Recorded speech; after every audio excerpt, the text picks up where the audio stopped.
Welcome to Verified RX, your prescription for success. Brought to you by the Vizient Center for Pharmacy Practice Excellence. We anticipate there will be some policy changes and important issues to watch with the inauguration of the 47th President of the United States.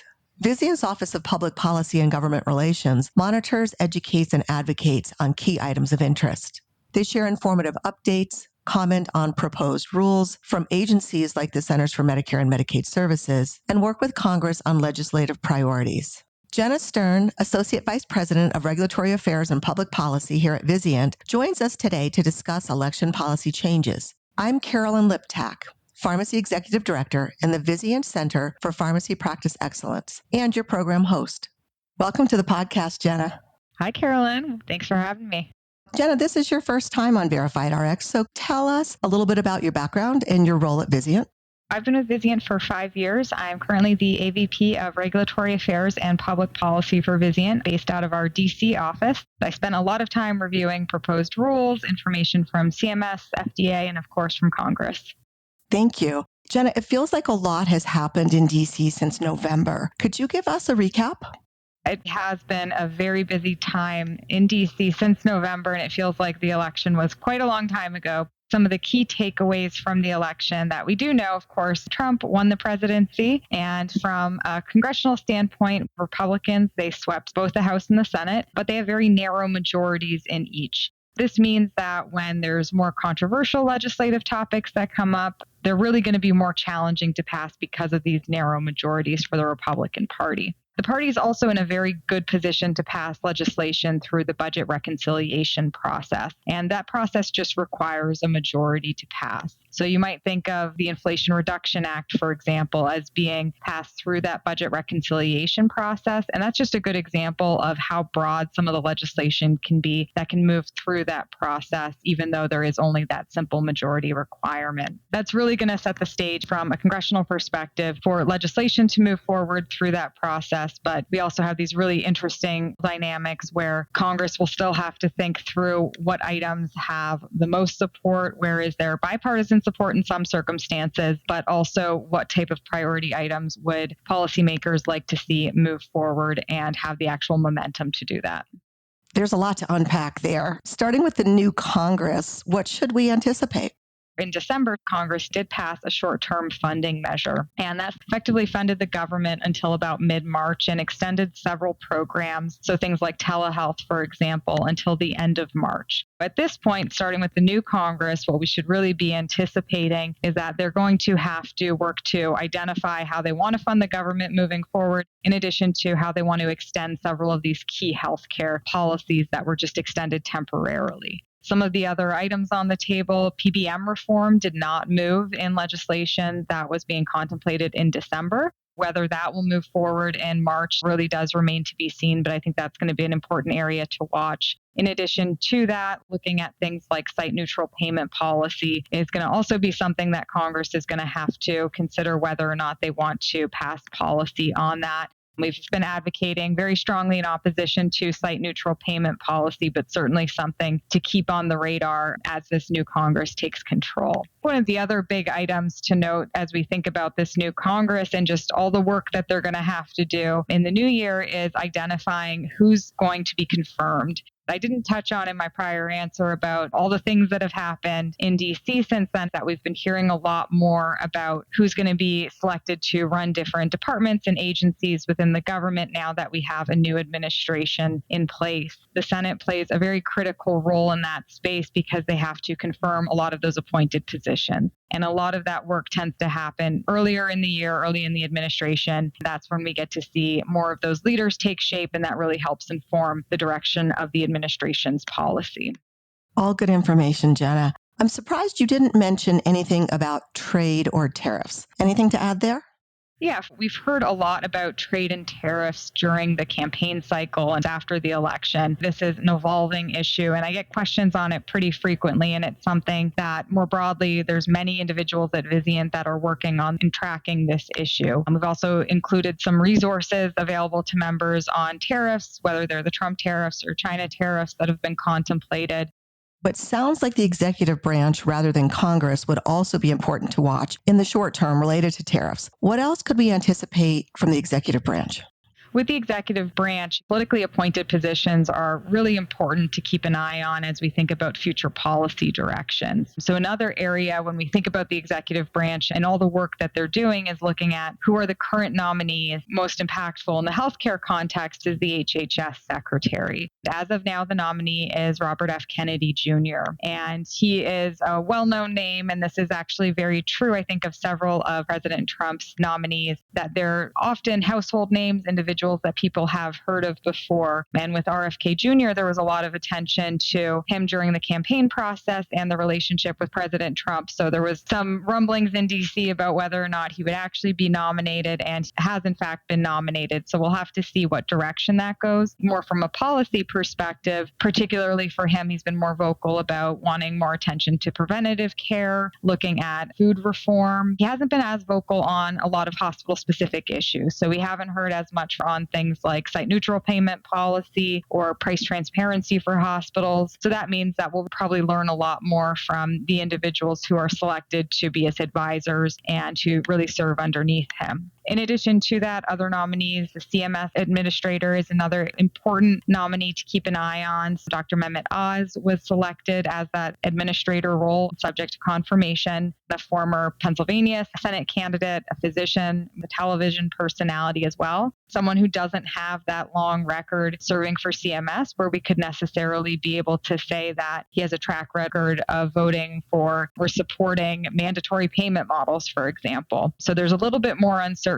with his nomination in terms of future policy direction. But generally, the nominations do tend to move forward, especially given the makeup of the Senate. A lot of these individuals will probably move forward. And then just a few others to note, particularly for the FDA commissioner, Dr. Marty Makary. He is a Hopkins surgeon and author, very vocal in terms of wanting to highlight some of the downfalls within the healthcare system. He has a book out on this issue, but he's also known for being very evidence-based and trying to communicate more effectively. So having him run the FDA, what that exactly means for drug and device approval still remains to be seen, but he has been more vocal in the food space as well, trying to highlight some of the challenges with food policy in the past. Not someone who's got that long-standing history of working within the FDA, but certainly someone who will have an important role in shaping FDA policy moving forward.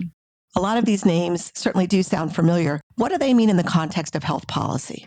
A lot of these individuals don't have that long-running history of working for a given agency. These individuals, they're excellent communicators. We could probably expect to hear a lot more from them than perhaps we've heard in the past from prior administrators, commissioners, for example. In addition to that, what is really important to keep an eye on is looking to see who's being selected as their staff. What kinds of policies are they talking about primarily? And then where are there opportunities to potentially inform these leaders about different issues that are most relevant to hospitals and health systems? Some of the uncertainty can be good in a way because they're not necessarily coming into these roles with an agenda that's been predetermined and based on a long-standing career of working only on one single issue. So in some ways, this could be an opportunity to provide that education and to try to inform these new leaders about critical issues, even though they don't necessarily have that long-standing history in health policy for whether it's CMS, HHS, or FDA. These are still individuals that are committed to healthcare and trying to improve the healthcare systems. From a health policy standpoint, we don't have that track record to rely on, but that could also be a benefit.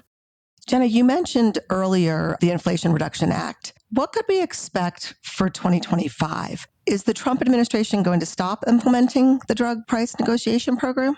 As of now, CMS is actively implementing the drug price negotiation program, and there are several legislative deadlines for the agency to meet. A lot of that work is underway. We think about the negotiation for 2027, those prices, and also setting up the program for 2026, which is rapidly approaching. As of now, there hasn't been any indication that any of that implementation is going to slow down. There's court rulings or legislative changes that could potentially disrupt implementation of the drug price negotiation program. But there's also several hurdles to that kind of interruption to the program, particularly because it costs a lot of money to repeal something like the drug price negotiation program. And so that can make it much more difficult to just make the program go away overnight. I don't think this means that there's going to be nothing new in terms of how CMS is implementing the law and the program itself, but I wouldn't anticipate it to just stop overnight. That's reassuring. What other policies do you think are important to watch during this transition period?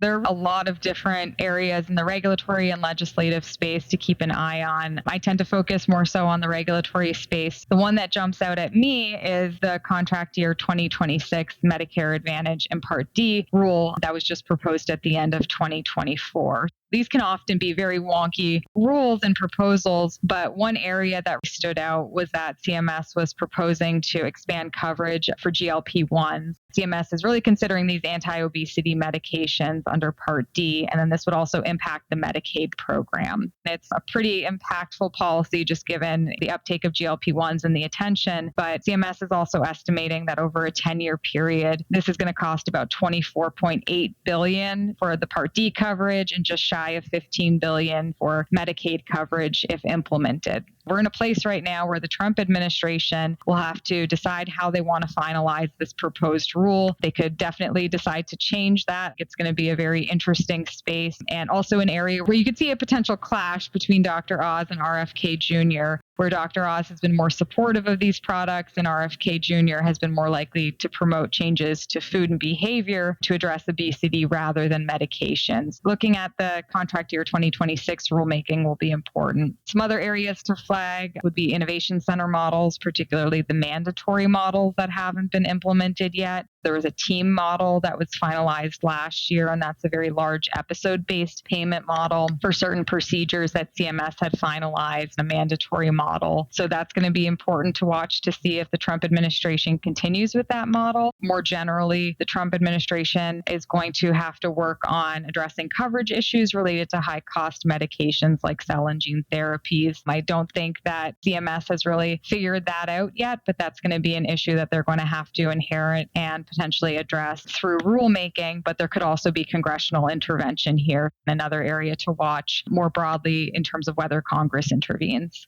Jenna, there is so much information out there, and we really do appreciate your help in summarizing this information for us to really know how it applies to us in pharmacy. Where else could our listeners go for more detailed information?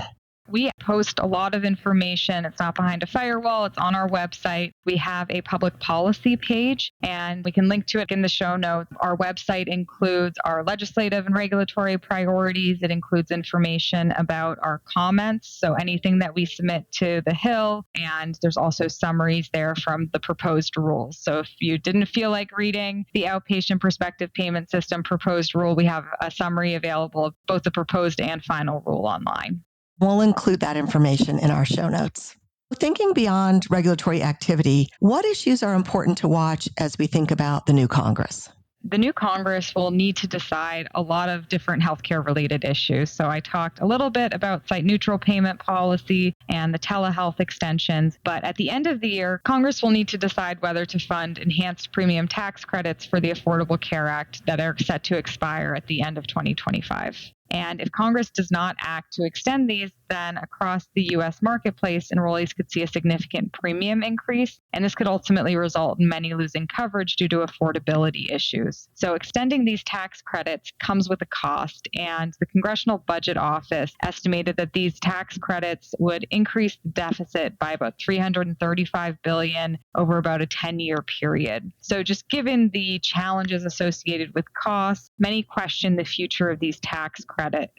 Some other items, of course, to note, 340B is probably going to continue to gain a lot of congressional interest. We've seen manufacturers' efforts to impose a retrospective rebate model and a lot of litigation around that. But Congress has had a long time interest in the 340B program. given the narrow majorities in Congress, that can be more difficult to pass on, particularly given how controversial different elements of the program are and the lack of consensus at this point, but certainly an area to watch in 2025. Lastly, while not specific to 2025 activity that's going to happen or that we should watch, thinking more long-term, the FDA user fee legislation is going to have to move in 2027. This user fee legislation tends to serve as an opportunity for other bills to attach to it, so it can really be an area to see changes within FDA because these user fee bills are considered must-pass legislation. Negotiations for user fee legislation typically starts in 2025, so that's why I wanted to flag it here. And these negotiations typically involve FDA and industry as a starting point. That's all going to kick off in 2025 as we look to 2027. So there really is a lot that Congress is going to be working on the next few years that are important, particularly from a pharmacy perspective.